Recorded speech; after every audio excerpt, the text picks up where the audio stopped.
অনেকে মনে করেন রক্ত দিলে শরীর দুর্বল হয়ে যায় অথবা রক্তদাতার কোনো ক্ষতি হয় শারীরিকভাবে। কিন্তু এটি আসলে একটি সম্পূর্ণ ভুল ধারণা। বরং রক্ত দিলে শরীরের ক্ষতি তো হয়ই না, আরো উপকার হয়।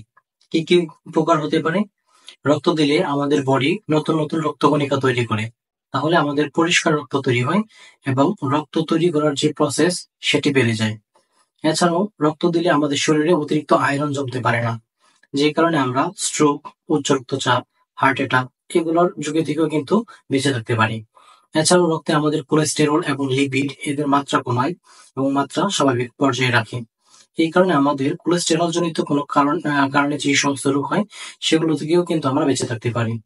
এছাড়াও রক্ত দিলে অসুস্থ মানুষের জীবনও বেঁচে যায়।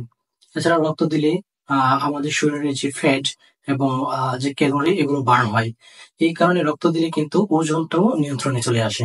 আর সবচেয়ে বড় উপকারিতা সেটা তো আর বলার অপেক্ষা রাখে না। আপনি একজন মানুষের জীবন বাঁচাচ্ছেন। সেটি সামাজিকভাবে যেমন একটি সুন্দর কাজ, তেমনভাবে ধর্মীয় দিক থেকেও কিন্তু সেটি অনেক ভালো কাজ এবং উৎসাহিত কাজ। এই কাজের মাধ্যমে আমরা দুনিয়া এবং আখিরাত ২ দিকেই কিন্তু উপকার পেতে পারি। তাহলে বলা যায় রক্তদান একটি ভালো কাজ এবং যারা ক্যাপাবল আছেন তাদের সবারই রক্তদান করা